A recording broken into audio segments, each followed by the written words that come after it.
Kajian Kitab.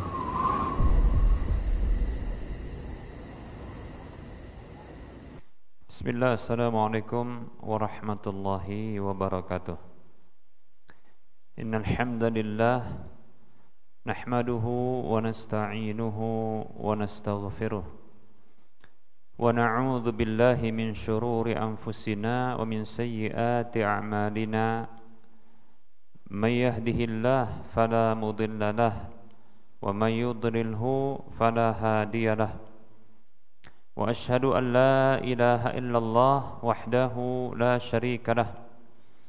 Wa ashhadu anna Muhammadan abduhu wa rasuluhu sallallahu alaihi wasallam.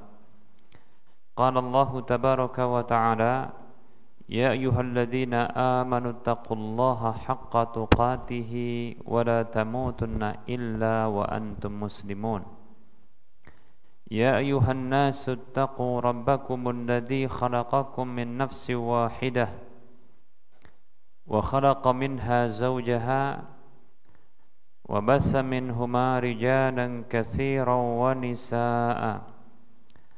Wattaqullaha alladzi tasaaluna bihi wal arham innallaha kana 'alaikum raqiba. Ya ayyuhalladzina amanu taqullaha wa qulu qawlan sadida yuslih lakum a'malakum wa yaghfir lakum dhunubakum wa may yuti'illaha wa rasulahu faqad faza fawzan 'azima. Amma ba'd. Fa inna asdaqal hadisi kitabullah wa khairal huda huda Rasulillah sallallahu alaihi wasallam wa syarrul umuri muhdatsatuha wa kullu muhdatsatin bid'ah wa kullu bid'atin dhalalah wa kullu dhalalatin finnar. Alhamdulillah, mari kita senantiasa bersyukur kepada Allah, Zat yang selalu memberikan nikmat dan kebaikan kepada para hamba, yang semua kebaikan dan kenikmatan itu datang darinya. Allah Subhanahu wa ta'ala memberikan semua kebaikan dan kenikmatan dengan percuma. Maksudnya, tanpa Allah Subhanahu wa ta'ala meminta imbalannya, pembayarannya.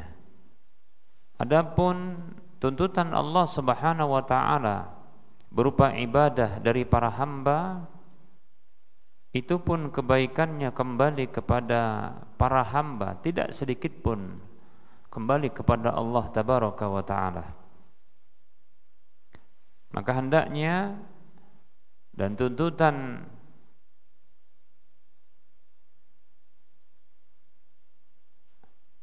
bagi setiap hamba, hendaknya dia menambah kesyukuran kepada Allah Subhanahu wa ta'ala. Bahkan itulah bentuk sebagai kesempurnaan penghambaan diri seorang hamba kepada Allah Tabaraka wa ta'ala. Allah Tabaraka wa ta'ala berfirman, a'udzu billahi minasyaitonir rajim, washkuru lillahi in kuntum iyyahu ta'budun. Bersyukurlah kalian kepada Allah Subhanahu wa ta'ala bila benar-benar kalian menghambakan diri kepadanya, beribadah hanya kepadanya. Salawat dan salam tak lupa kita ucapkan untuk Nabi kita Muhammad sallallahu alaihi wasallam, yang kita harapkan agar Allah Tabaraka wa ta'ala senantiasa memberikan taufik dan hidayahnya kepada kita sampai akhir hidup kita, agar kita senantiasa berada di atas ketaatan kepada Allah dan Rasulnya. Karena semakin seorang hamba dia taat kepada Allah Subhanahu wa ta'ala dan Rasulnya, maka dia akan mendapatkan kebahagiaan dalam kehidupan dunia dan akhiratnya. Dia akan dapatkan kebahagiaan dalam kehidupan dunia dan akhiratnya. Dia akan dapatkan kebaikan dalam kehidupan dunia dan akhiratnya. Allah tabaraka wa taala berfirman, A'udzu billahi minasyaitonir rajim. Man 'amila salihan min dzakarin aw unsa wa huwa mu'min falanuhyiyannahu hayatan thayyibah wa lanajziyannahum bi ahsani ma kanu ya'malun wa najziyannahum ajrahum bi ahsani ma kanu ya'malun. Siapa saja yang beramal kebajikan, beramal kesolehan dalam rangka dia taat kepada Allah dan Rasul-Nya, baik laki maupun perempuan, dalam kondisi dia beriman, maka sungguh benar-benar kami akan berikan kehidupan yang baik kepadanya. Kehidupan yang baik tidak disebutkan oleh Allah Subhanahu wa taala dalam satu bentuk kehidupan, maka ini mencakup kehidupan dunia dan akhirat. Dan sungguh benar-benar kami akan berikan balasan ganjaran dengan yang lebih baik dari apa yang telah pernah mereka lakukan. Baik para hamba Allah rahimani wa rahimakumullah. Kita lanjutkan bahasan fikih muamalah kita, yang kita ambil pembahasan dari kitab Al-Wajiz, dan kita masuk kepada bab jual beli. Karena sesungguhnya muamalah ini banyak cakupan bahasannya. Nah, kita ambil yang paling luas dan yang paling besar di dalam mengambil bahagian dalam pembahasan muamalah ini adalah pembahasan al-buyu', yaitu jual beli.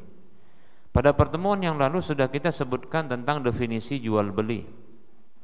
Kalau tidak salah ya. Kalau tidak salah ya, pada pertemuan yang lalu kita sudah sebutkan definisi tentang jual beli. Baik, sedikit mengulang ya.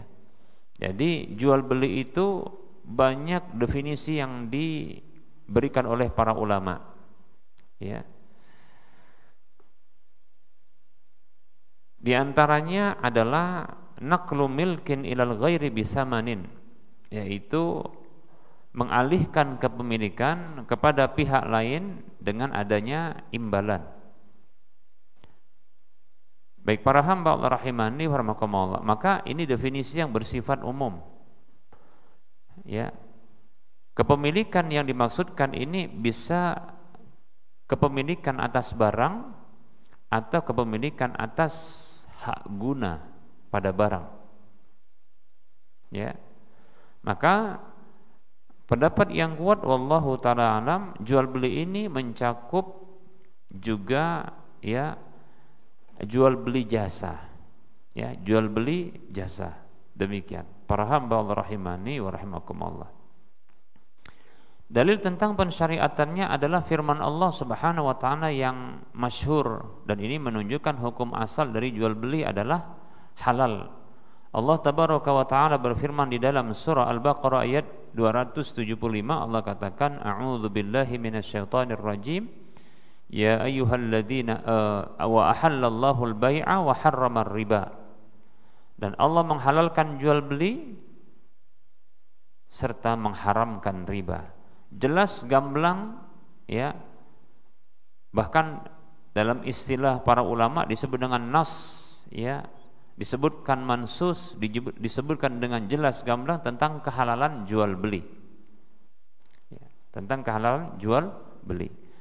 Dan jual beli ini ya adalah bagian dari urusan dunia, dan hukum asal memang dunia itu ya adalah boleh, sehingga layak untuk ditetapkan hukum asalnya adalah halal. Allah tabaraka wa taala berfirman dalam surah Al-Baqarah ayat 29, Allah katakan, a'udzu billahi minasyaitonir rajim,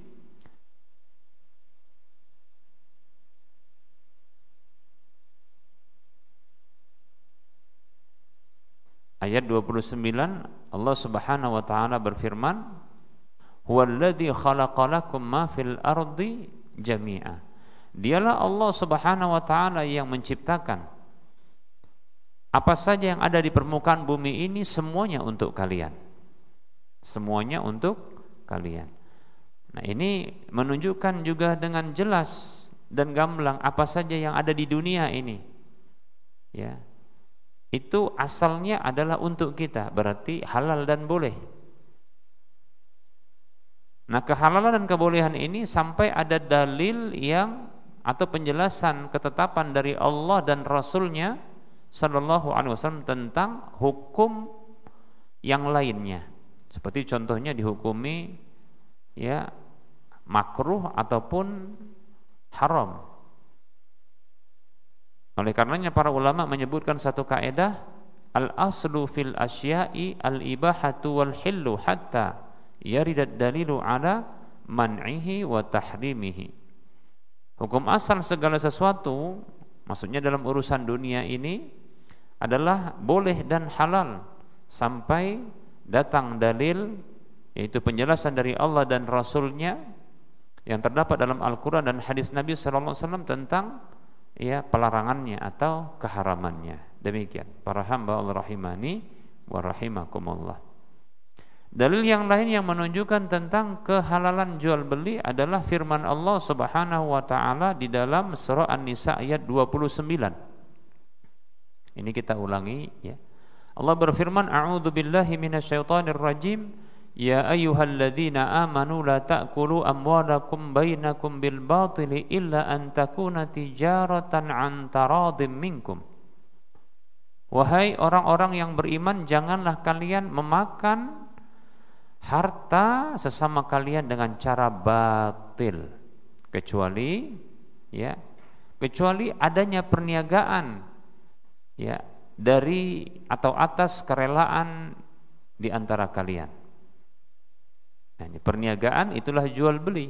Nah, ini menunjukkan kehalalan jual beli. Demikian pula ternyata Nabi Shallallahu Alaihi Wasallam juga menetapkan kehalalan tentang jual beli dengan sabda beliau Shallallahu Alaihi Wasallam dalam hadis yang diriwayatkan oleh Al Imam Al Bukhari dan Imam Muslim, Abu Daud, Tirmidzi dan Nasa'i. Nabi sallallahu alaihi wasallam bersabda, al-bay'ani bil khiyari ma lam yatafarraqa. Pelaku jual beli, penjual dan pembeli itu ada hak khiyar selama mereka belum berpisah. Ini menunjukkan Nabi sallallahu alaihi wasallam melegalkan adanya jual beli. Bahkan menetapkan hal yang lain, yaitu khiyar. Nanti kita akan bahas tentang khiyar ini. Sedikit kita akan buka definisi tentang khiyar adalah ya hak memilih untuk melanjutkan atau membatalkan jual beli. Baik para hamba Allah rahimani warahmatullah. Nah, ini dalil-dalil tentang kehalalan jual beli dan ijma' para ulama, kesepakatan seluruh para ulama tanpa ada yang berbeda satupun di antara mereka menyatakan tentang hukum halalnya jual beli, bolehnya jual beli. Bahkan itu merupakan tuntutan hikmah Allah Subhanahu wa taala di dalam penghalalan jual beli. Ada hikmah Allah yang menunjukkan tentang penghalalan jual beli. Kenapa demikian para hamba Allah rahimani warahmatullah? Karena manusia ini banyak kebutuhannya, ya. Dan kebutuhan tersebut itu berkaitan dengan apa yang ada pada kepemilikan orang lain, yang pihak lain ini tidak mudah dan tidak rela terkadang untuk diberikan begitu saja kepada orang yang membutuhkannya. Paham ya? Karena dia pun demikian pula, terkadang dia butuh kepada ya barang atau apa saja yang ada dalam kepemilikan orang lain, dan orang lain juga tidak mau memberikan dengan percuma, dengan cuma-cuma. Sementara ya mengambil secara paksa, secara diam-diam, nah ini tentunya secara fitrah manusia ini adalah keburukan. Karena masing-masing pribadi manusia tidak ingin harta yang dimilikinya itu diambil ya secara paksa ya, atau tanpa izin darinya. Sehingga ya, untuk mendapatkan apa saja yang dibutuhkan oleh manusia, maka disinilah dibutuhkan ya upaya peralihan kepemilikan dengan cara memberikan imbalan. Dari sini kita tahu ya butuhnya pensyariatan apa? Jual beli. Begitu ya sangat dibutuhkan. Baik para hamba Allah rahimani wa rahmakumullah. Jual beli ini para hamba Allah rahimani wa rahmakumullah ya. Ini merupakan salah satu bentuk peralihan kepemilikan kepada pihak lain. Dan merupakan salah satu bentuk usaha mencari rizki dan nafkah. Nah, kali ini kita akan bahas ya terkait dengan motivasi untuk berikhtiar dan berusaha. Ya. Para hamba Allah rahimani wa rahimakumullah. Motivasi untuk ya berikhtiar dan berusaha. Para hamba Allah rahimani wa rahimakumullah, ajaran Islam menghendaki setiap pemeluknya untuk berusaha menafkahi dirinya, dan terdapat larangan dari agama ini untuk bertumpu kepada manusia dengan cara meminta-minta.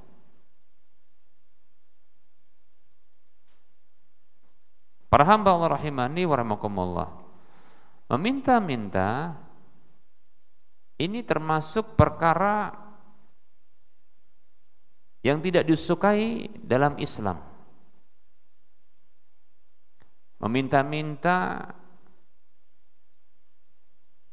ini merupakan bentuk bertumpu kepada sesama, menghinakan dirinya, ya. Dan ini perkara yang tidak disukai dalam ajaran agama kita. Dalam hadis yang diriwayatkan oleh Imam Muslim dan yang lainnya, Nabi SAW bersabda,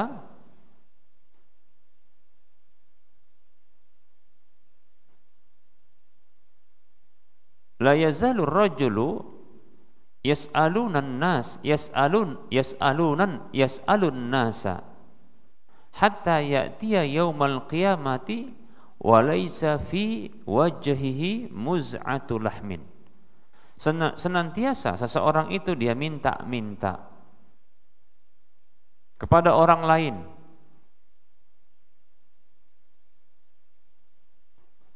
sampai datang pada hari kiamat dalam kondisi dia tidak memiliki sekerat daging pun.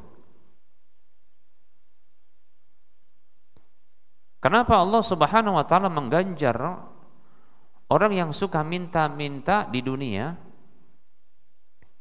ini dengan ancaman berupa hadirnya dia di hari kiamat dalam kondisi tidak memiliki sekerat daging pun pada wajahnya? Ketahui sesungguhnya itu sebagai bentuk balasan dari perilaku di dunia yang dia suka meminta-minta, di mana dalam kondisi dia meminta-minta dia menghilangkan urat malu yang ada di wajahnya. Paham enggak? Orang kalau dia malu maka wajahnya akan merah, gitu ya. Betul enggak? Pernah enggak kira-kira muji istrinya sehingga tersipu-sipu, ya? Pernah muji istrinya? Belum pernah ya? Coba dipuji istrinya, ya. Jangan cemburut aja sama istrinya. Nanti cepat tua, cepat mati, dia kawin lagi. Ya. Nah, dibuat istrinya dia senang sampai dia ya tersipu malu gitu. Contohnya seperti apa? Dek mundur dikit. Dek mundur dikit. Kenapa? Cantiknya kelewatan gitu. Kata orang sekarang gitu ya. Enggak apa-apa gitu. Itu bagi yang punya istri ya. Jangan istri orang digitukan.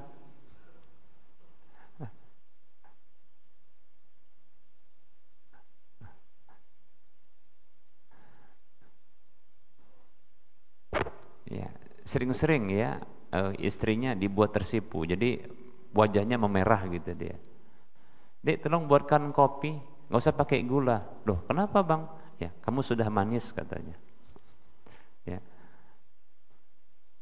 nggak butuh gula. Kenapa? Udah manis. Tengok kamu saja sudah manis ini katanya. Baik para hamba Allah rahimani wa rahimakumullah. Merahlah tadi apa? Wajah istrinya, ya. Kenapa? Ya karena dia malu, dia pun tersipu gitu ya, dipuji oleh suaminya. Nah begitu. Nah memang kalau seseorang itu dia malu, tersipu malu, ya, ini maka akan membuat wajah ini dia apa? Memerah. Nah orang yang suka minta-minta itu sudah kehilangan urat malu ini, paham nggak? Nggak ada lagi. Jadi udah tebal wajahnya, maka dia minta. Padahal masya Allah, ya, duit yang ada di kreseknya atau di tasnya itu jangan-jangan lebih banyak ketimbang duit kita hari itu. Tapi dia hilangkan itu, dia nggak peduli, ya, nggak peduli dia. Sudah hilang urat malunya, minta, ya. Ya jangan-jangan ya, jangan-jangan ini ya, gajinya, bukan gajinya, pendapatan dia sehari itu jangan-jangan sepekan, gaji sepekan dari orang yang memberikan kepada dia, barusan beri gitu. Karena mungkin ya orang yang diminta itu merasa terenyuh lihat kondisinya. Gimana kondisinya? Ya, dia kepanasan, pakaiannya compang-camping, ya, mungkin juga buta, pura-pura saja, atau pincang sebelah kakinya dan seterusnya. Orang kasihan sama dia, berempati, dikasihlah uang 5.000, 10.000, ya. Padahal di mana? Di tasnya, di kreseknya itu sudah gaji sepekan dari orang yang ngasih tadi. Coba kemana akalnya, kemana juga rasa malunya gitu. Minta dari orang yang lebih miskin ketimbang dirinya. Coba perhatikan. Makanya orang-orang seperti ini kalau dia di hari kiamat kelak suka minta-minta begini, maka akan datang dia pada hari kiamat dalam kondisi tidak lagi memiliki sekerat daging pun di wajahnya. Tapi perlu kita ketahui, orang yang seperti ini adalah orang-orang yang meminta untuk dirinya, sementara dia itu memiliki kecukupan. Adapun orang-orang yang dia minta kepada orang karena memang kemiskinan, kefakiran, artinya kebutuhan primer yang ada pada dirinya, yang dibutuhkannya itu tidak ada, tidak terpenuhi dari pendapatannya atau harta yang dimilikinya. Makan mungkin bahkan sekali saja, bukan karena diet, ya, bukan karena diet, tapi memang ketiadaan. Merasakan lapar itu bukan hanya hitungan sehari, 2 hari lapar, makan cuma bisa sekali.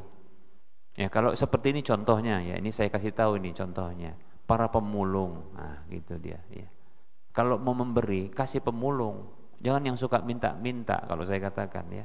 Tapi jangan dihardi, nggak boleh dihardi yang minta-minta itu. Kalau mau ngasih, kasih pemulung. Kalau mau ngasih, kasih itu yang tukang goes. Bukan goes yang punya sepeda yang mahal, bukan. Maksudnya becak goes. Apa itu? Becak dayung. Atau juga sama, becak apa? Becak mesin. Itu pendapatannya, aduh, udah banyak persaingan di jalanan. Saya pernah nanya-nanya, ya, nanya sama mereka ini. Makanya coba ya, kalau mau ngasih sama mereka, jangan ngasih sama orang yang di tasnya tadi itu, jangan-jangan lebih kaya ketimbang kita dia. Ya, dia lebih kaya ketimbang kita. Dan memang sudah ada yang membuktikan itu, ya. Rumahnya megah. Ya rumahnya megah, profesinya minta-minta. Ya. Baik para hamba Allah rahimani wa rahimakumullah. Orang yang diancam Karena tindakannya meminta-minta itu adalah untuk dirinya, di mana dia memiliki kecukupan. Berdasarkan hadis yang diriwayatkan oleh Imam Tirmidzi dan Imam Ibnu Majah serta yang lainnya, Nabi SAW bersabda, "Man sa'ala wa 'indahu ma yughnihi fa inna ma yastakthiru minan nari." Siapa saja yang meminta-minta sementara dia memiliki sesuatu yang mencukupinya, maka sesungguhnya dia hanyalah sedang memperbanyak api neraka. Para sahabat bertanya, "Wa ma yughnihi ya Rasulullah?" Apa yang mencukupi dia? Beberapa redaksi menyebutkan dengan redaksi yang sedikit berbeda, ya, tapi ini kita ambil satu yang saya anggap ini lebih mewakili. An yakuna syab'u yaumin wa lailatin. Dia memiliki perkara atau sesuatu yang mengenyangkan, ya, bagi dirinya sehari dan semalam. Berarti kalau bagi dirinya, kalau dia jomblo, kalau dia punya keluarga, punya anak dan istri, berarti bagi anak dan istrinya sehari semalam. Jadi kalau contoh kebutuhan hari itu adalah 100.000 bagi dirinya dan ada di kantongnya 100.000, haram baginya untuk meminta-minta. Paham enggak? Haram baginya untuk meminta-minta. Tidak boleh. Jangan minta. Ya. Berarti yang boleh minta adalah kalau dia tidak memiliki sesuatu yang mencukupi.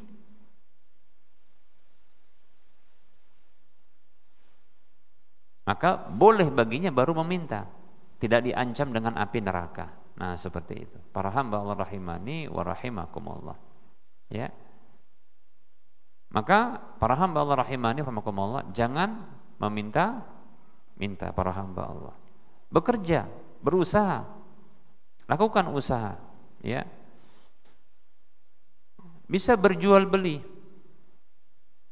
bisa lakukan dengan cara jual beli. Nah, sekarang kita dapatkan sebagian orang dia itu kesulitan di dalam mencari mata pencaharian untuk bagi dirinya, padahal dia punya apa? Punya tanggung jawab. Bahkan untuk dirinya dia kan nggak boleh minta-minta. Tanggung jawab bagi dirinya agar dia tidak minta-minta. Maka dia harus usaha. Apalagi kalau dia punya tanggungan anak dan istri, demikian. Harus usaha. Dan jangan gengsi. Nah, ini terkadang latar belakang pendidikan bikin orang itu jadi gengsi. Nah, begitu. Padahal jualan itu jangan takut, ya, jualan. Berdagang, ya. Rasulullah berdagang, para sahabat berdagang, demikian. Rasanya kok mungkin rendah kalau berdagang itu. Jualan kuliner, sekarang kan jualan kuliner kan lagi apa? Lagi rame, lagi maraknya. Contohnya apa? Contohnya adalah jualan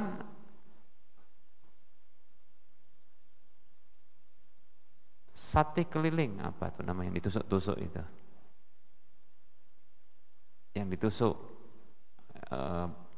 ya, sate keliling, katakan begitu, ya, sate kojek, nah gitu kan. Apalagi yang macam yang walaupun ini masih kecil-kecilan, tapi nanti besar-besaran gitu loh. Tapi tetap harus memulai. Gimana bisa memulai yang besar kalau tidak dari yang kecil, begitu. Tidak usah malu.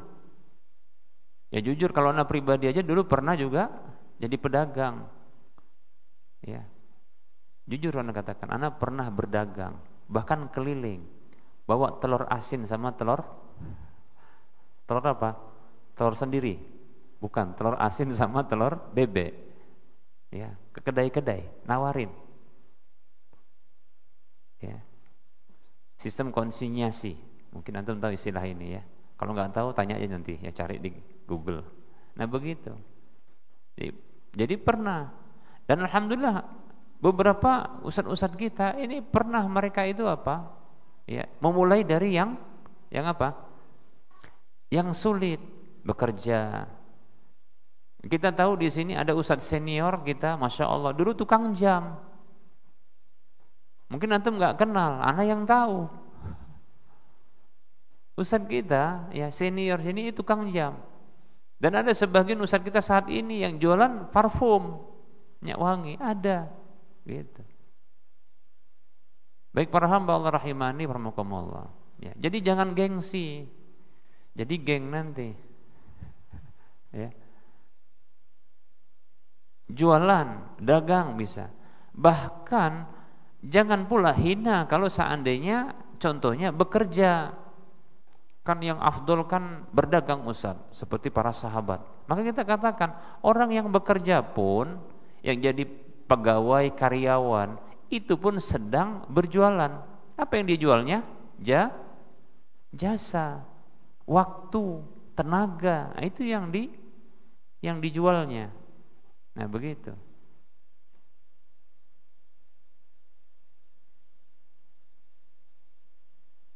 Baik para hamba Allah rahimani wa rahimakumullah. Nah, sebagian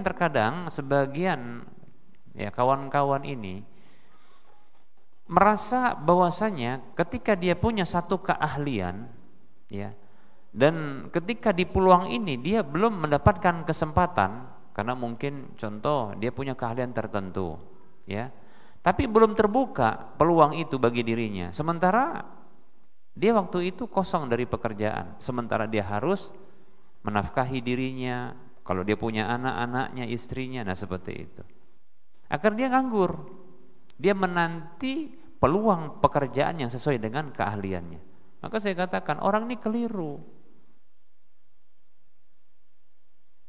Keliru kalau sampai dia akhirnya nganggur lalu dia bertumpu kepada orang lain, minta-minta, memberatkan orang tuanya, memberatkan orang sekitarnya. Enggak. Lalu bagaimana? Berdagang. Jujur, Allah Subhanahu wa taala ini memberikan kemampuan kepada kita dengan multimedia.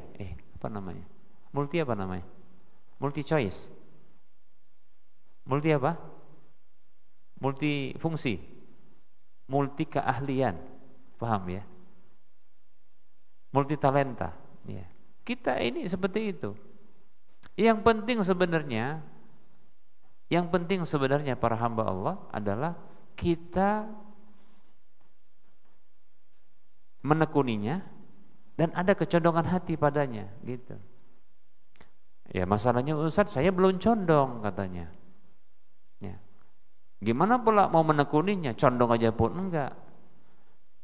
Permasalahannya Anda ini punya masalah di dalam mindset. Mindsetnya apa? Anda hanya menganggap punya satu keahlian. Padahal kita ini bisa. Ya, begitu. Jadi banting setir. Kalau kita lihat para hamba Allah rahimani wa rahimakumullah, para sahabat dahulu radhiyallahu anhum ajma'in, di awal-awal Islam, generasi awal umat Islam ini, sahabat-sahabat muhajirin yang mereka contohnya berasal dari Makkah, kemudian hijrah ke Madinah. Mereka ini kalau di Makkah itu karena wilayah tempat Makkah itu bukanlah wilayah pertanian dan perkebunan. Mereka ketika itu berdagang. Makanya ada musim musim panas, musim dingin. Ya. Ada dua musim yang berlaku di wilayah Arab itu. Nah, nanti di dua musim inilah mereka bisa berdagang. Berdagang ke Syam, berdagang ke Yaman, nah seperti itu. Dan juga berdagang di wilayah Mekah dan sekitarnya. Tapi begitu mereka masuk Islam, ya, dan mayoritas dari orang-orang kafir Quraisy, ya, tidak senang dengan keislaman mereka, dan akhirnya mereka ini terdesak untuk berhijrah ke Madinah karena untuk keselamatan diri dan agama mereka. Terkadang untuk menyelamatkan diri mereka, mereka harus meninggalkan harta. Contohnya siapa? Abdurrahman bin Auf. Itu meninggalkan seluruh hartanya karena untuk keselamatan dia. Pedagang. Hijrah ke Madinah, walaupun ternyata di Madinah pun jadi pedagang lagi. Tapi ada sebahagian sahabat-sahabat yang lain itu harus banting setir, walaupun ketika itu nggak ada setir. Artinya ya ganti haluan. Ada yang mereka karena ada peluang terbuka. Nah ini dia ketika itu ada peluang yang memang terbuka, walaupun itu bukan asal dari keahlian mereka. Ketika itu dibutuhkan untuk apa? Untuk tenaga perkebunan. Maka mereka menjadi pekebun ketika itu. Dan hasil kebunnya mereka berbagi dengan pemilik lahan. Nah lihat itu, banting setir, walaupun nggak ada setir ketika itu. Artinya bisa. Yang penting bertahan hidup, tidak jadi apa? Jadi sampah bagi orang lain, jadi beban bagi orang lain. Malu kita, ya harus bisa.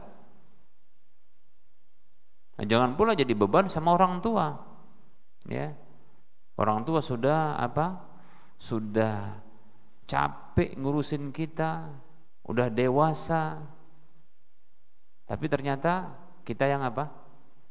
Nah, kita pula yang kurang ajar, malah kita buat apa? Kedurhakaan versi baru. Apa itu?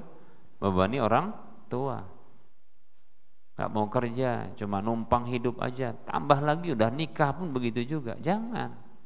Mandiri. Ya. Kita ini serba bisa.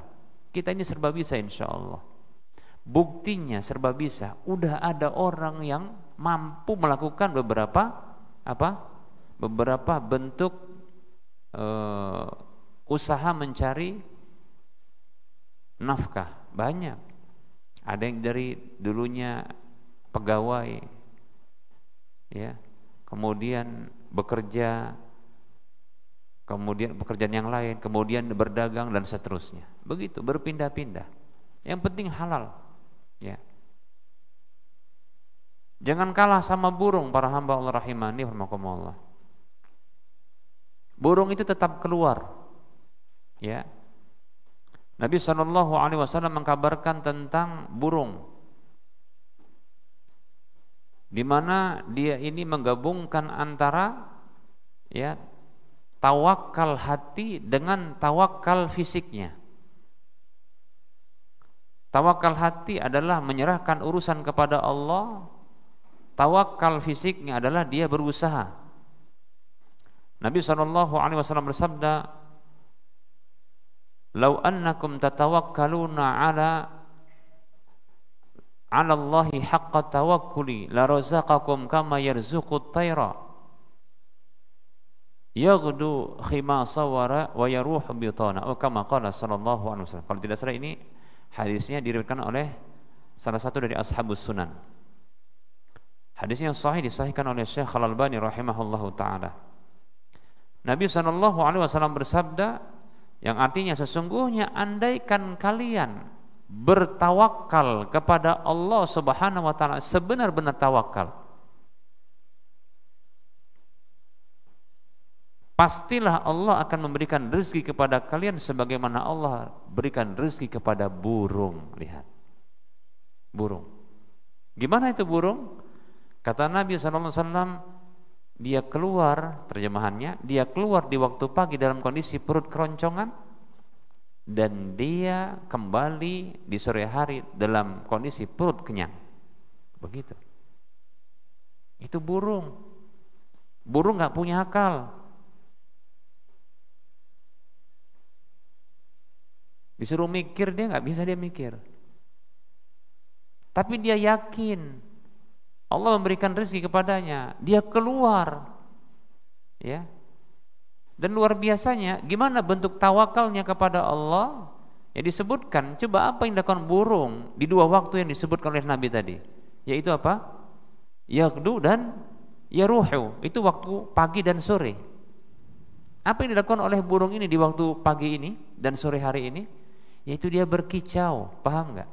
Dia berkicau, mengeluarkan suara-suara, ya. Dia menatap hari dengan apa? Dengan optimis, bukan pesimis, apatis. Kemudian bau amis, matilah dia, mati. Bunuh diri dia, bau amis, keluar darahnya semua. Tapi optimis, ya. Itu burung menatap hari itu, masya Allah, ya. Dan kicauannya kita berharap, kita menduga dengan dugaan yang kuat, itulah bentuk dia bertasbih, beribadah kepada Allah. Sabbaha lillahi ma fis samawati wa ma fil ard. Yusabbihu lillahi ma fis samawati wal ard. Bertasbih kepada Allah apa saja yang ada di langit dan di bumi. Nah, itu burung. Dia lakukan itu di waktu pagi, di waktu sore. Perut keroncongan, nggak stres dia. Kita belum keroncongan sudah stres.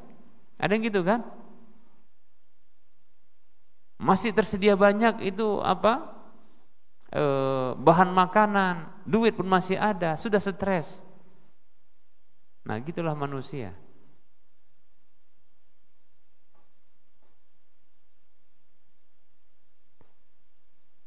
Tawakalnya kurang para hamba Allah. Maka tawakal seperti burung. Ya. Dia gabungkan ya keyakinan hatinya dengan apa? Usahanya. Usahanya apa? Keluar dia. Pagi keroncongan, pulang sore kenyang. Nah, begitu. Memang ini yang ideal, berangkat pagi pulang sore. Jangan kayak Bang Thoyib, enggak pulang-pulang. Ustaz, kebetulan saya ada proyek yang nggak pulang beberapa hari. Oh ya, itu beda ya. Ini maksudnya apa? Berangkat pagi, jualan terus gitu kan. Nanti pulangnya kapan? Bukan sore, pagi lagi gitu kan. Kasihan banget lah istrinya kan gitu ya. Anaknya kasihan. Tapi gitu tuntutannya Ustaz. Ya jangan pula sampai nggak ibadah, nggak sholat kan gitu ya. Ada hak-hak orang lain yang wajib untuk dipenuhi. Baik para hamba Allah rahimani wa rahimakumullah. Ya. Jadi jangan minta-minta. Ya. Jadi jangan bertumpu kepada manusia. Ingat ya, bekerja itu ya, meminta pekerjaan itu bukan merupakan bentuk apa? Bentuk bertumpu kepada manusia, enggak. Itu bentuk apa? Dia usaha menawarkan dirinya untuk dia bekerja. Ada nggak pekerjaan? Yang bertumpu kepada manusia adalah dia minta. Tidak ada usahanya, tidak ada kompensasi yang dia berikan kepada manusia itu, tidak ada. Paham nggak? Nggak ada kompensasinya, nggak ada imbalannya, cuma minta doang. Sepihak namanya. Mengharapkan belas kasih dari orang. Kan dia dapat pahala Ustaz. Iya, dia dapat pahala, Anda dapat dosa. Kalau Anda minta di atas kecukupan. Nah, begitu. Dan untuk diri Anda pribadi di atas kecukupan. Nah, itu tercela. Sudah kita sebutkan dalilnya tadi, demikian, ya. Jadi semangat kita untuk berusaha. Nawarkan barang dagangan. Itu enggak minta-minta sama orang. Jangan malu. Kadang ada orang gitu, salah persepsi. Dianggap itu hina rasanya. Kalau minta-minta nggak hina, itu aneh yang begitu. Kalau dia jual barang, saya mau jual barang, nggak usah malu. Kenapa? Karena sesungguhnya di sini ada apa? Bentuk pemberian imbalan nanti kepada dia. Apa imbalannya? Kita punya barang milik kita, ingin kita berikan kepada orang lain, tapi dia harus mengeluarkan imbalan. Kan balance namanya, kan gitu kan. Yang tercela adalah, dan ini yang kita harus malu ketika kita tidak balance, tidak balance, ya. Dia hanya memberi, kita tidak ada memberi apapun, tidak ada. Maka yang seperti ini yang tercela, paham nggak? Kita tawarkan diri kita untuk bisa bekerja, ini tidak masalah.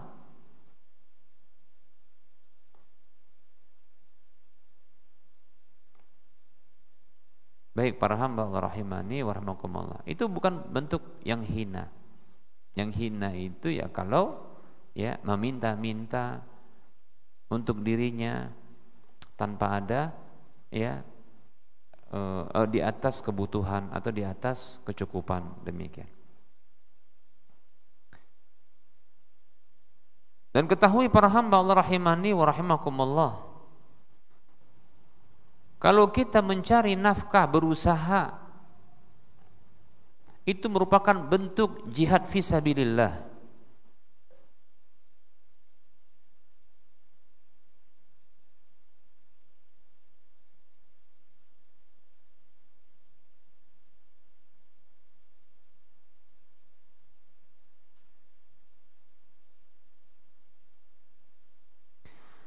Dalam hadis yang diriwayatkan oleh Imam Tabrani,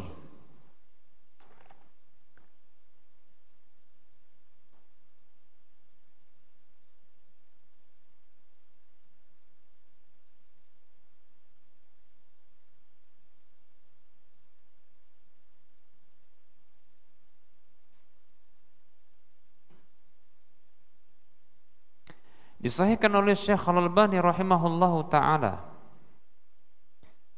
Nabi sallallahu alaihi wasallam beliau bersabda, "In kana kharaja yas'a ala waladihi sigharan fahuwa fi sabilillah, wa in kana kharaja yas'a ala abawaini shaykhaini kabiraini fahuwa fi sabilillah, wa in kharaja yas'a ala nafsihi ya'ufuha fahuwa fi sabilillah, wa in kana kharaja yas'a riya'an wa mufakharatan fahuwa fi sabilis syaitan." Nabi SAW bersabda, kalau manusia itu dia keluar berusaha untuk menafkahi anaknya yang masih kecil, punya anak toh? Nah, maka dia di jalan Allah fi sabilillah. Lihat. Jadi mati ketika itu, mati fi sabilillah. Tapi jangan pula mati bunuh diri ketika itu. Ya. Stres aku ya Allah gitu ya. Gak laku-laku barangku nih. Nah kalau dia keluar berusaha untuk menafkahi dua orang tua yang sudah tua renta, maka dia fi sabilillah. Lihat ya.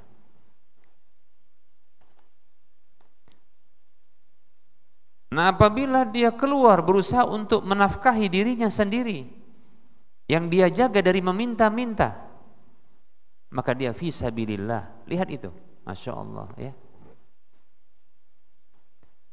Jomblo sudah dewasa cari nafkah sendiri, walaupun orang tua cukup dan ini dicukupi oleh orang tua, maka tapi cari usaha. Dia keluar, itu fisabilillah. Dia fisabilillah, demikian. Nah, coba bayangkan kalau dia lakukan hal ini, ketiga hal ini semua, untuk dirinya, untuk orang tuanya ditanggungnya, untuk anak dan istrinya, Masya Allah, luar biasa itu, berlipat-lipat itu. Dan itu terhitung sedekah, terhitung sedekah.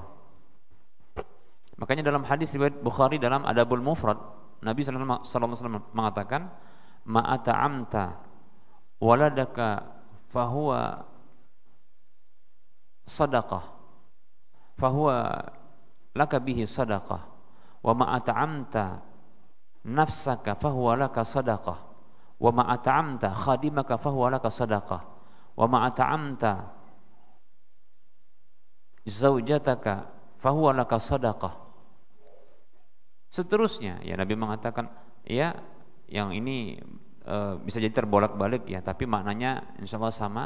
Apa saja yang engkau beri makan kepada istrimu, dalam lanjutannya anakmu, pembantumu, bahkan dirimu sendiri, itu terhitung sedekah. Nah ini motivasi bagi kita ya, untuk kita apa? Cari nafkah untuk diri kita sendiri, jangan bertumpu. Bisa dengan berdagang ya, berdagang. Bisa juga dengan menawarkan diri dengan keahlian yang kita miliki. Nah, itu juga jual beli, namanya menjual jasa yang kita miliki. Ya, keahlian yang kita miliki, demikian. Baik para hamba Allah rahimani wa rahimakumullah. Nah, barangkali ini sedikit materi yang bisa kita sampaikan. Insyaallah taala masih ya bahas tentang motivasi untuk mencari ya mata pencaharian, ya mengusahakan mata pencaharian, ya berikhtiar melakukan usaha ya untuk menafkahi diri sendiri dan orang-orang yang wajib dinafkahinya, demikian ya. Kita cukupkan untuk penyampaian materi. Nah, insyaallah taala kita akan lanjutkan pada pertemuan yang akan datang. Kita buka sesi soal jawab, bagi yang mau bertanya dipersilahkan.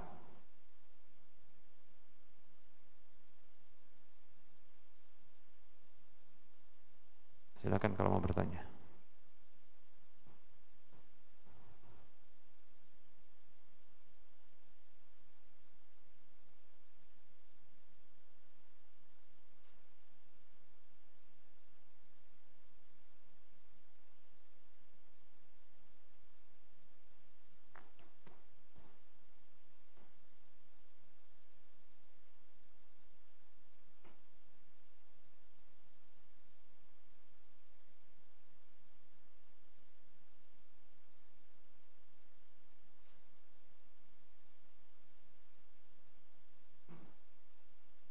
Baik, silakan.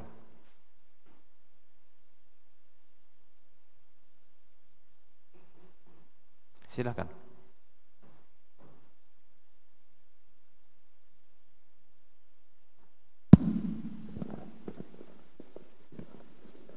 Bismillah, Assalamualaikum warahmatullahi wabarakatuh. Ustaz, Waalaikumsalam warahmatullahi wabarakatuh. jika kita mencari nafkah dan meninggal di saat sedang mencari nafkah, Ustaz, itu terhitung fisabilillah, mendapatkan pahala jihad atau gimana, Ustaz? Berdasarkan hadis riwayat Tabrani yang kita sebutkan tadi, ya, maka itu merupakan bentuk fisabilillah, ya. Jihad fisabilillah, na'am, fisabilillah, ya.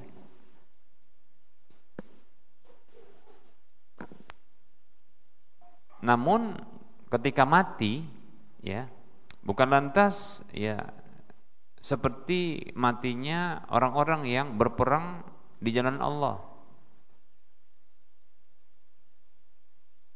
tidak disolati satu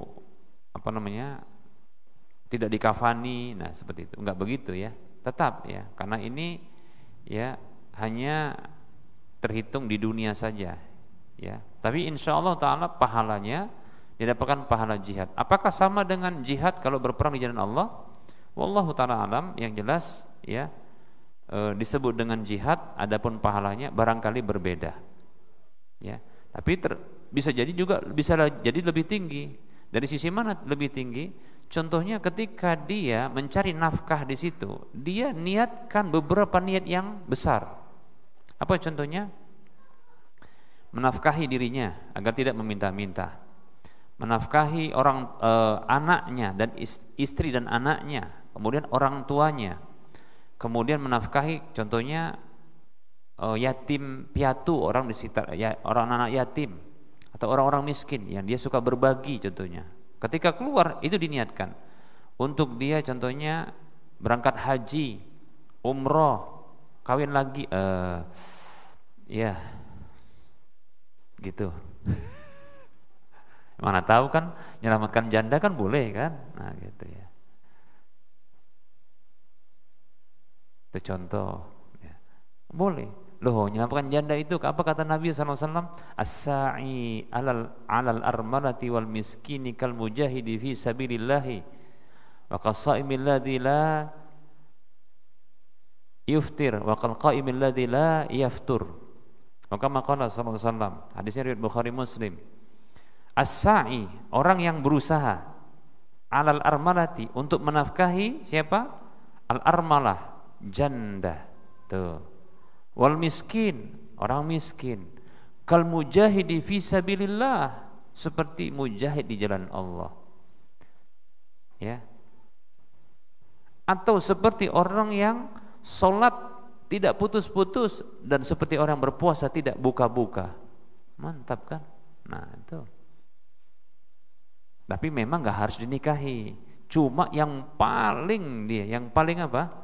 Yang paling afdol dari tindakan menolong, memperhatikan, tapi dengan perhatian bantuan, kemudian memberikan nafkahnya, itu yang paling kuat adalah menikahinya. Kenapa? Nafkah lahir batin. Nah, didapatkan. Nah, begitu. Kalau mau, ya, kalau sanggup, gitu ya. Kalau setelah ini nanti ada jomblo yang termotivasi, kalau gitu ku cari janda Ustaz. Mantap. Janda miskin lagi. Oh, mantap. Bisa jadi ngalahkan orang-orang yang sudah nikah lama, karena pahalanya langsung hampir tiap hari dia apa? Seperti orang yang jihad, orang yang sholat malam, atau orang yang berpuasa.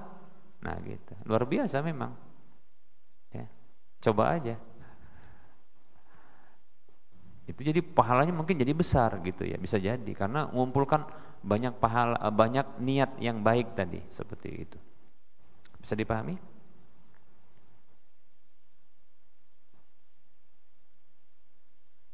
Baik, ada yang lain?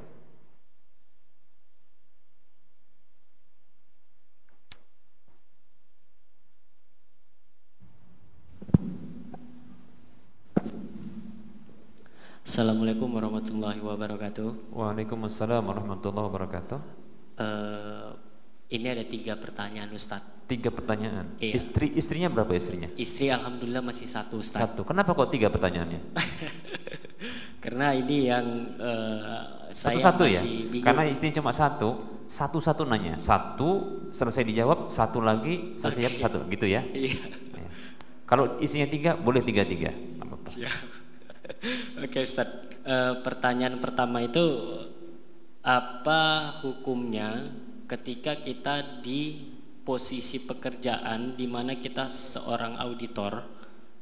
Auditor itu kan yang audit dari seluruh SOP perusahaan apakah dijalani dengan baik. Kemudian ketemu beberapa karyawan yang mungkin pekerja juga, sedang menafkahi keluarganya juga. Karena dia berbuat kesalahan sehingga dia harus kita berhentikan. Atas temuan dari si auditor tadi itu, bagaimana hukumnya Ustadz? Apakah dia menjolimin dari karyawan lain itu atau seperti apa? Itu pertanyaan pertama Ustadz. Ya. Sesuai SOP dia diberhentikan? Iya benar Ustadz. Apa tidak ada seperti SP1, SP2, istri 3? Baik Ustadz, kebetulan pada saat itu dia pelanggarannya itu sangat berat. Berat. Sehingga diharuskan untuk kita lakukan PHK terhadap karyawan tersebut. Nah, jadi berat tugas dari si auditor ini, apakah teman sendiri nih ya ceritanya kan? Jadi begini, kalau saya pribadi ya, di hadapan ke saya pribadi, ya kita karena punya empati, dia juga punya keluarga kan gitu ya. Walaupun itu SOP, mungkin barangkali kita bisa gunakan metode syar'i ketika mendapati orang itu salah. Dengan cara adalah memberikan nasihat terlebih dahulu. Tapi cukup sekali nasihatnya, sampaikan begini.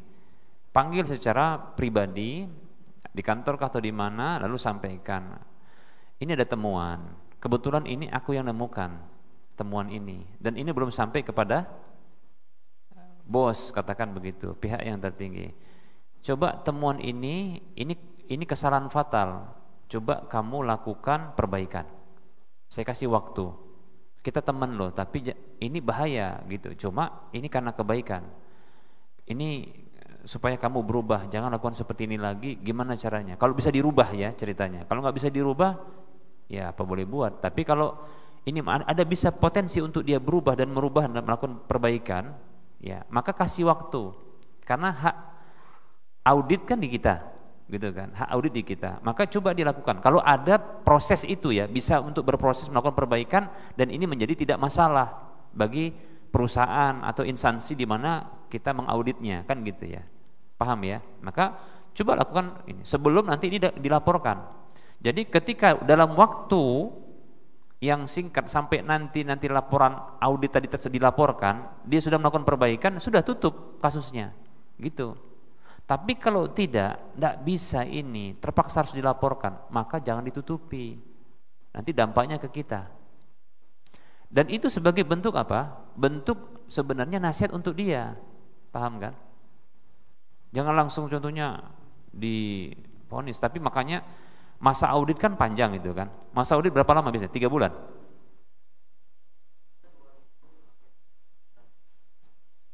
Dua minggu atau 1 bulan. Nah itu perbaikan untuk sampai ini nihil, kosong. Sampai kosong dia kekurangan dan kesalahannya. Itu bisa dilakukan selama 2 pekan atau 1 pekan. Atau ini kesalahan atau kekurangan yang tidak bisa diperbaiki. Kekurangan yang kesalahan yang mungkin tidak diperbaiki bisa, cuman dari peraturan perusahaan ada pasal di mana kalau dia melakukan itu memang di PHK. Tapi dasar dia kena PHK itu kan berarti dari seorang auditor tadi yang melakukan tugasnya untuk ini. Nah, jadi banyak juga teman-teman itu bilang bahwasannya auditor itu jolim gitu loh, Ustaz. Enggak, ya makanya tadi kalau sudah sesuai SOP tidak. Cuma begini, biasakan begini. Di sini juga ada fungsi kemanusiaan bagi kitanya sebagai auditor ya. Yaitu di sini kita menggunakan metode nasihat gitu metodenya. Jadi perbaikan kepada orang tersebut dengan cara dia merubah caranya, merubah kesalahannya gitu. Diperbaiki. Nah gitu. Jadi mudah-mudahan nanti dia ini ya pertama dia tidak akan keluar dari perusahaan tersebut. Kemudian dia akan bagus. Kan gitu kan. Dan berikutnya enggak nambah musuh kita. Auditor enggak bertambah musuhnya kan gitu kan. Memang resiko begitu. Cuma kan ya tadilah kita katakan coba kalau bisa lakukan perbaikan dulu. Kita kasih waktu. Nah gitu. Seperti itu. Karena ada di kita kan pelaporan itu kan, untuk pelaporan itu kita perbaiki dulu. Nah, gitu. Perbaiki dulu sehingga nanti enggak dilaporkan, sehingga enggak ada dianggap yang penting kesalahan, kemudian kesalahan diperbaiki seperti dia nihil, tidak ada kosong, nol, zero, habis. Kalau begitu seperti tidak ada. Kalau tidak ada berarti tidak ada kesalahan karena diperbaiki. Udah begitu saja. Ya. Bahkan dalam syariat kita, orang yang berbuat salah ya, itu bisa jadi lebih bagus sebelum dia berbuat salah, bisa jadi. Nah, gitu. Karena untuk perbaikan dia. Jadi kira-kira kalau kita laporkan tidak ada kesalahan gimana? Loh, kita kan melaporkan dari kasus terakhirnya. Zero, enggak ada apa? Enggak ada kesalahan karena diperbaiki sama dia semua gitu kan. Contohnya begitu ya. Anak juga enggak tahu gimana bentuk auditnya. Tapi ini maksudnya kalau bisa seperti tadi itu bisa diperbaiki dan kembali seperti semula, seperti nihil dia, maka laporkan yang terakhirnya, bukan laporkan keadaan awalnya yang pernah ada kesalahan. Paham enggak? Fungsinya apa tadi? Ya, fungsinya adalah untuk perhatian terhadap apa? Nasib dia lah mungkin kan, kalau cari pekerjaan yang lain mungkin itu waktunya lama. Kemudian tadi itu ya untuk perbaikan dia ke depannya supaya dia nggak jatuh ke dalam kesalahan terus. Ketiga adalah supaya kita nggak nambah musuh baru gitu. Menganggap kita mendoliminya padahal enggak sebenarnya. Cuma kita sifat kemanusiaan kita gunakan di sini gitu ya. Bisa dikatakan. Kalau anak cenderung disebut dengan pendekatan persuasif, perbaikan yang sifatnya persuasif. Gitu. Wallahu a'lam. Pertanyaan kedua. Baik, terima kasih Ustaz. Untuk pertanyaan kedua mungkin bagaimana pandangan Ustaz terhadap teknologi AI, artificial intelligence, di mana dampak AI ini sangat berdampak kepada para pencari kerja, Ustadz. Karena peran kita itu bisa diganti sama mereka tuh, teknologi itu. Bagaimana pandangan Ustadz terhadap teknologi tersebut? Hukum asal teknologi dan temuan-temuan yang terkait dengan dunia itu kembali seperti apa yang disampaikan oleh para ulama dalam kaidah mereka, al-aslu fil asya'i al-ibahatu hatta yarid dalilu ala man'ihi wa nahyi wa tahrimihi. Hukum asal segala sesuatu itu boleh, halal, ya, sampai ada dalil yang melarang, ya, mencegah dan mengharamkan. Nah, seperti itu. Jadi halal. Nah, kalau apa hal yang barangkali bisa dikatakan mencegah atau mengharamkannya? Contohnya kemudaratan yang besar, contohnya, ya, mudarat yang besar. Maka bisa jadi sisi inilah yang membuat dia, ya, dia dilarang, contohnya. Tapi itu kan butuh pengkajian. Apakah betul-betul, ya, lapangan pekerjaan ini menjadi sempit bagi manusia karena nanti ada teknologi AI tadi kan gitu, ya. Apakah lapangan-lapangan pekerjaan yang masih diisi manusia ini akan tergantikan semuanya? Apakah secerdas itu AI ini? Ya. Kalau mungkin, kalau anak katakan jangan khawatir, ya.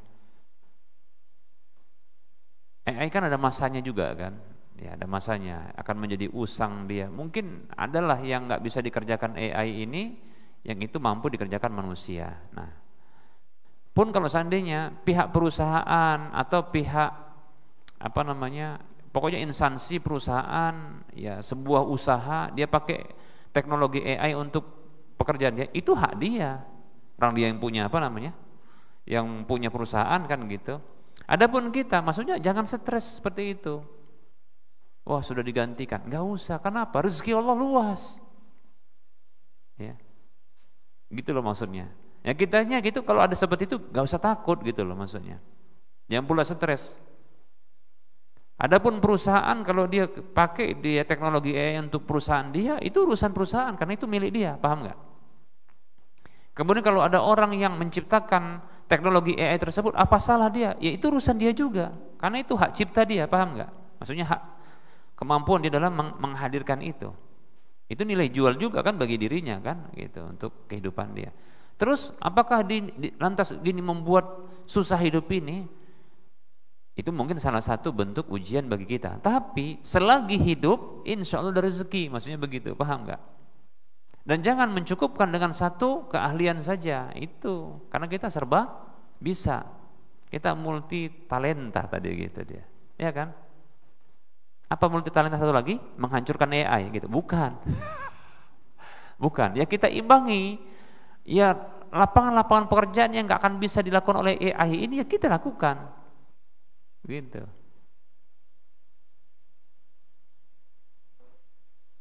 Yang ketiga, untuk mudaratnya tadi kan, kalau menurut pandangan saya Ustadz, ya, AI ini kan sangat berbahaya. Berbahaya dalam artian hoax bisa terjadi dimanapun. Apa? Hoax. Iya. Hoax bisa terjadi dimanapun.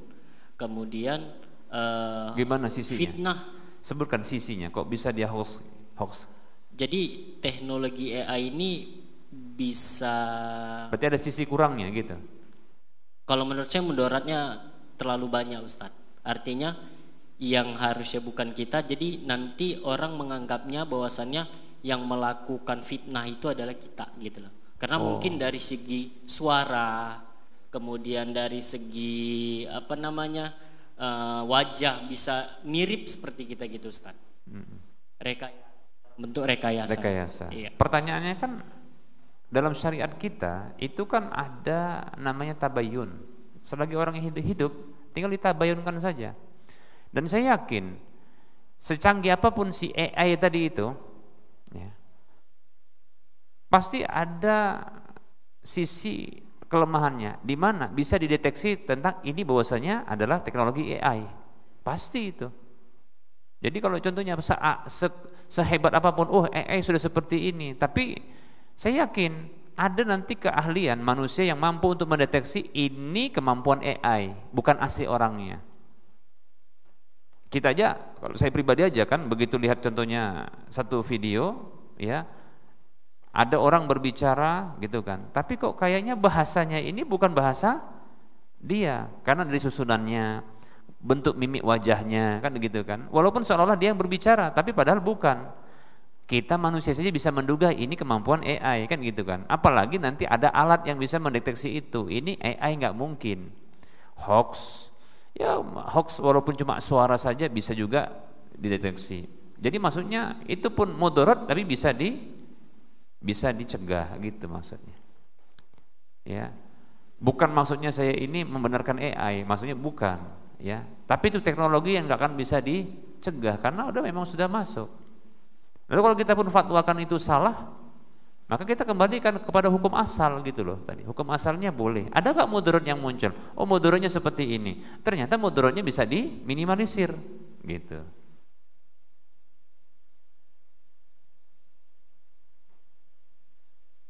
Baik, yang ketiga. Baik, terima kasih Ustaz.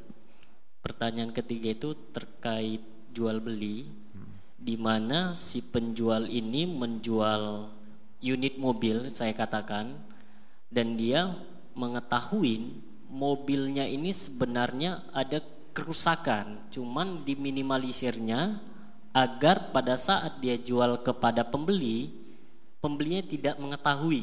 Itu hukum jual belinya bagaimana Ustaz?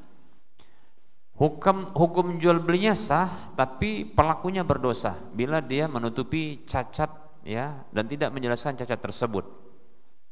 Ini bisa tentunya dosa karena ini merupakan bentuk kecurangan. Kata Nabi SAW, man ghasyana falaysa minna. Hadis riwayat Muslim kalau tidak salah. Siapa saja yang mencurangi kami, maka dia bukan dari golongan kami. Itu bentuk kecurangan, ya. Dan yakinlah kalau itu diberlakukan sama dia, pasti dia juga akan tak suka, kan gitu kan. Lalu bagaimana hukum jual belinya? Jual belinya sah. Sah. Hanya saja bagi sang pembeli dia punya hak khiyar untuk batal. Karena di sini ada namanya khiyar aib namanya, khiyar aib atau khiyar ghaban, katakan begitu ya.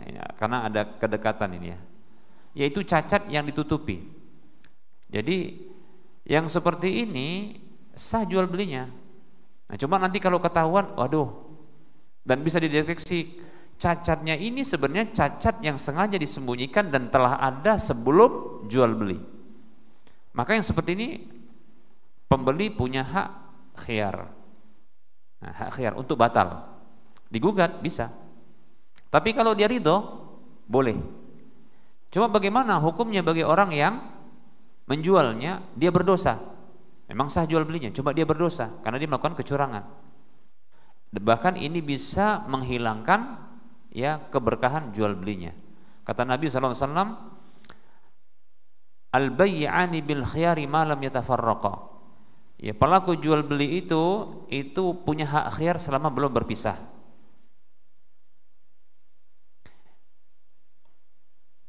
In kana sadaqah atau idza sadaqah atau in sadaqah wa bayyana, ya, burika lahuma fi bai'ihima wa in kadzaba wa katama muhiqqat barakatu bai'ihima. Atau kama qala sallallahu alaihi wasallam. Kata Nabi sallallahu alaihi wasallam, apabila keduanya jujur dan keduanya menjelaskan, maksudnya jujur di dalam perkataan dalam penjualan tersebut. Kemudian dia menjelaskan, yaitu menjelaskan kalau ada cacatnya, ya, enggak ditutupinya. Maka burika lahuma fi bai'ihima, diberkahi untuk keduanya dalam jual beli keduanya. Wa in kadzaba, kalau keduanya dusta, kemudian wa katama, dan menutupi aib. Nah, ini dia, menyembunyikan aib. Apa kata Rasulullah? Muhiqqat barakatu bai'ihima, dihilangkan, dicabut keberkahan jual beli keduanya.